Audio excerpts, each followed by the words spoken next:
नमस्कार साथियों आपका रोजगार आईटीआई अवधेश में स्वागत है। साथियों आज की क्लास में हम बात करने वाले हैं ITI electrician trade theory ITI first year.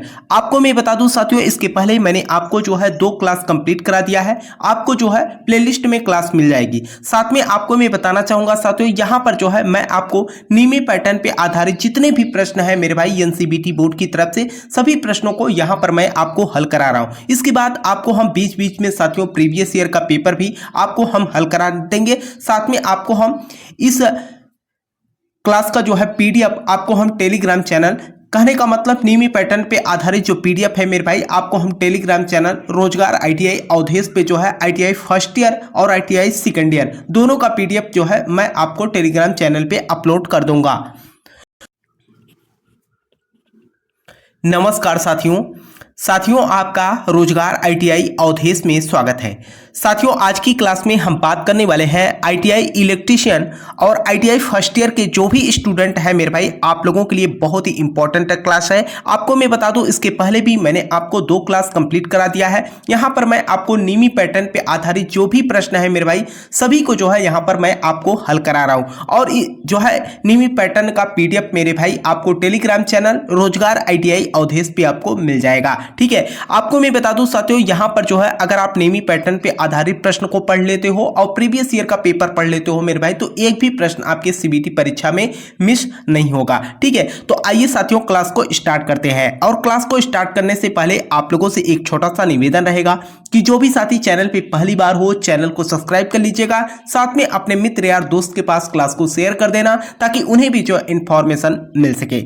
यहां पर देखिए आपका इसके पहले साथियों आपको हमने 25 प्रश्न जो है कंप्लीट करा चुका हूं। अब देखिए अगला प्रश्न आपका यहां पर क्या कर रखा है, इस सचेतक चिन्ह का नाम क्या है। यहां पर जो सिंबल्स आपको दिखाया गया है इसका जो है सीधे तौर पे आपसे नाम पूछ रखा है। और मैं आपको बता दूं साथियों, इस तरीके के सिंबल और टूल के सिंबल देकर जो है सीधे तौर पे आपकी परीक्षा में प्रश्न पूछता है। करीब करीब अगर बात करें साथियों तो 10 से 15 प्रश्न जो है आप लोगों की परीक्षा में पूछता है। तो यहां पर देखिए अगर मैं बात करूं साथियों तो देखिए पहला का रखा है कि विद्यालय का सिंबल है या संरक्षित का सिंबल है या असंरक्षित का सिंबल है। ये पैदल क्रॉसिंग का जो है सिंबल है। साथियों आप लोगों ने देखा होगा कि रोड के किनारे जो फुटपाथ होता है वहां पर जो है इस तरीके का सिंबल बना होता है। तो आंसर आपका यहां पर क्या, डी बन जाएगा। आइए अगले प्रश्न में हम बात करते हैं। तो देखिए अगला प्रश्न आपका यहां पर क्या कर रखा है कि यदि पीड़ित को सिर में चोट लगी है, यदि पीड़ित को सिर में चोट लगी है, उसके आगे के प्रश्न के बारे में हम बात करते हैं। उसके पीड़ित कहने का मतलब सिर में चोट लगी है और वह मर रहा हो तो उसके लिए स्वर्णिक घंटा कौन सा है। इसके बारे में मैंने आपको पहले भी बताया था कि जो आपका स्वर्णिक घंटा होता है या गोल्डन आवर की मैं बात करूं तो जो है यहाँ पर पहले 30 मिनट, चोट लगने से जो पहले 30 मिनट होता है मेरे भाई वही जो है उसका गोल्डन आवर होता है। तो आंसर आपका यहाँ पर क्या, बी बन जाएगा। आइए अगले प्रश्न पे हम बात करते हैं। देखिए यहां पर जो है प्रश्न कर रखा है मेरे भाई, कर रखा है कि पीड़ित की कौन सी स्थिति को कोमा कहा जाता है। इसके बारे में तो आप लोग मेरे भाई बहुत ही अच्छे ढंग से आप लोग जानते होंगे कि कोमा की स्थिति को हम किसे कहेंगे। देखिए पहला कर रखा है कि बेहोश रहना और बुलाने पर उत्तर देना। अगर कोई बेहोश है तो बुलाने पर वह उत्तर कैसे देगा। ठीक है, अगला कर रखा है कि होश में रहना और बुलाने पर उत्तर न देना। होश में भी है और बुलाने पर उत्तर न दे तो उस अगर होश में है तो वो कोमा की स्थिति में नहीं है। अगले प्रश्न की अगर मैं बात करता हूं तो अगला प्रश्न आपका यहां पर क्या कर रखा है, अगला ऑप्शन देखिए, सांस लेने पर बुलाने पर उत्तर देना। और सांस ले रहा है अगर बुलाने पर उत्तर दे रहा है तो वो कोमा की स्थिति में नहीं है। अब देखिए अगला कर रखा है पूरी तरह संवेदनहीन होकर लेटे रहना, बुलाने पर भी उत्तर न देना। तो आंसर आपका यहां पर क्या, डी बन जाएगा। ठीक है, कहने का मतलब वो लेटा रहेगा, बुलाएंगे आप कुछ भी बोलेगा नहीं। ठीक है, तो आंसर आपका यहां पर क्या, डी बन जाएगा। अब देखिए आपका अगला प्रश्न मेरे भाई यहां पर क्या कर रखा है और आपकी परीक्षा के लिए वेरी वेरी इंपॉर्टेंट प्रश्न है। कर रखा है कि इस गेज का क्या उपयोग है। ये जो गेज आपको दिखाया गया है, सबसे पहले तो इस गेज का आप नाम बताइए। अगर मैं इस गेज की नाम की बात करता हूं मेरे भाई तो ये आपका फिलर गेज है। और फिलर गेज का काम क्या होता है इसके बारे में मैंने आपको पहले भी जो है वीडियो के माध्यम से बताया था कि जो हमारा फिलर गेज होता है कि जैसे कहीं पर भी आंतरिक व्यास मापना हो या आंतरिक त्रिज्या मापना हो तो वहां पर जो है हम फिलर गेज की सहायता से माप लेते हैं। और ये जो आप ब्लेड देख रहे हैं इन ब्लेड की मोटाई जो है अलग अलग होती है। ठीक है, तो यहाँ पर कह रखा है कि इस गेज का उपयोग क्या है। अगर मैं ऑप्शन की बात करता हूँ तो देखिए पहला ऑप्शन कह रखा है कि जॉब की आंतरिक त्रिज्या को जांचना। जी हाँ, आपका पहला ही ऑप्शन जो है आंसर हो जाएगा। जॉब की आंतरिक त्रिज्या को जांचने के लिए जो है हम क्या करते हैं, फीलर गेज का उपयोग करते हैं। तो आंसर आपका यहाँ पर ए बन जाएगा। देखिए अगला प्रश्न आपका यहाँ पर क्या कर रखा है। अगले प्रश्न की अगर मैं बात करता हूं तो कह रखा है कि इस रेती का क्या नाम है। ये जो रेती आपको यहाँ पर दिखाया गया है, इस रेती का जो है सीधे तौर पे आपसे नाम पूछ रखा है कि इस रेती का नाम बताइए। अगर मैं रेती की बात करता हूं साथियों तो यहाँ पर देखिए अगर एकल कट, जैसे कि अगर मान के चलिए ये आपका फाइल है, आपने देखा होगा कि फाइल में कट कटे होते हैं, है ना। अगर इस तरीके का कट कटा है तो ये सिंगल कट हो जाता है, अगर इस तरीके का हो गया तो ये जो है डबल कट हो जाता है। तो यहाँ पर अगर हम आंसर की बात करें तो पहला और दूसरा और तीसरा तो नहीं होगा। अब यहाँ पर आता है वर्गाकार कट रेती। वर्गाकार में तो यह है नहीं, ये जो है आपका क्या हो जाएगा, रॉफ्स कट रेती हो जाएगी। तो आंसर आपका यहाँ पर क्या, ए बन जाएगा। देखिए अगला प्रश्न आपका यहाँ पर क्या कर रखा है, और इस प्रश्न का उत्तर तो मेरे भाई आप लोग दे ही देंगे, क्योंकि इसके बारे में मैंने आपको जो है वर्कशॉप में प्रैक्टिकल के द्वारा जो है आपको ये जो है टूल मैंने आपको दिखाया था, और इसके बारे में मैंने आपको बताया भी था कि ये काम क्या करता है। तो यहाँ पर देखिए अगर मैं बात करूँ तो सीधे तौर पे कह रखा है कि इस औजार का क्या नाम है। अगर मैं इस औजार की बात करता हूँ कि यह औजार क्या क्या नाम है, तो यहाँ पर देखिए इस औजार की अगर मैं बात करूँ तो यहाँ पर चित्र को ही देखकर आपको जो है उत्तर देना है कि इस औजार का क्या नाम है।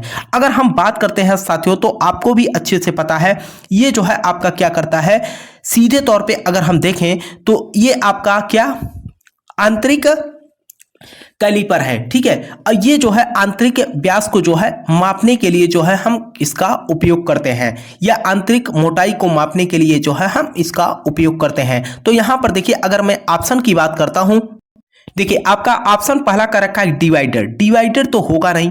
आंतरिक कैलिपर, विषम लेग कैलिपर, बाह्य कैलिपर। अगर मैं आंतरिक कैलिपर की बात करूं तो आंतरिक कैलिपर आपका जो है कुछ इस तरीके का होता है।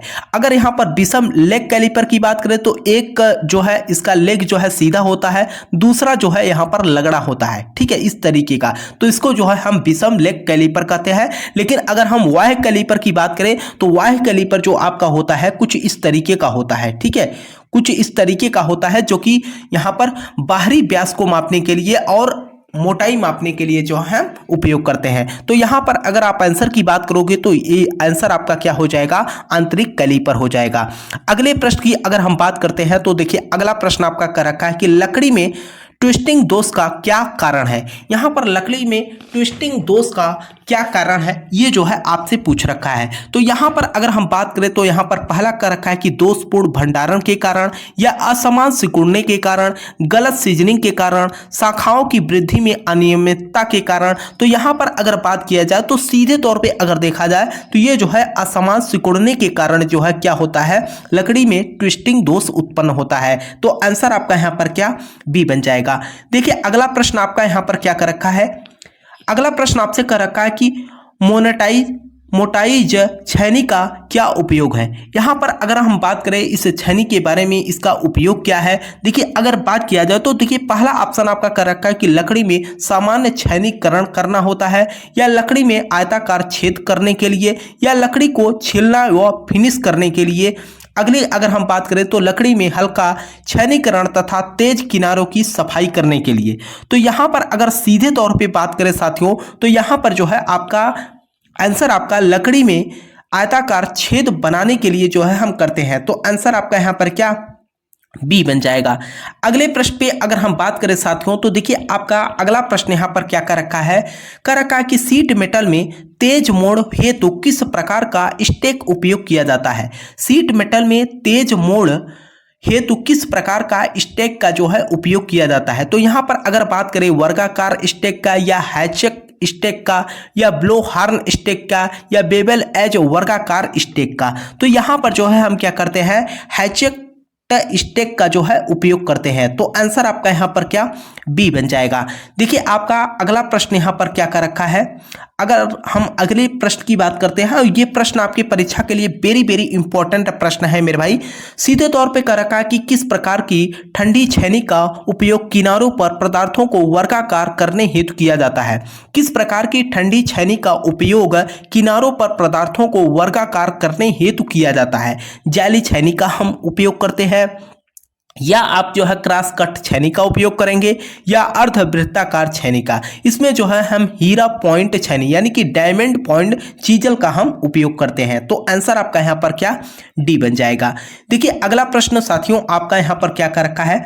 देखिए मेरे भाई, अगर आपको किसी भी प्रश्न को लेकर कहीं पर भी कोई भी डाउट होता है तो आप नीचे कमेंट बॉक्स में जरूर कमेंट किया करिए, ताकि मैं जब भी नेक्स्ट क्लास लेके आऊँ साथियों, उस पे जो है जो आप लोगों के डाउट वाले प्रश्न है सबसे पहले उन्हीं पे बात कर लूँ, है ना। तो यहां पर देखिए क्या कर रखा है कि किस प्रकार की कैलिपर का उपयोग पदार्थ की बाहरी सिरों पर समांतर रेखाएं खींचने में होता है।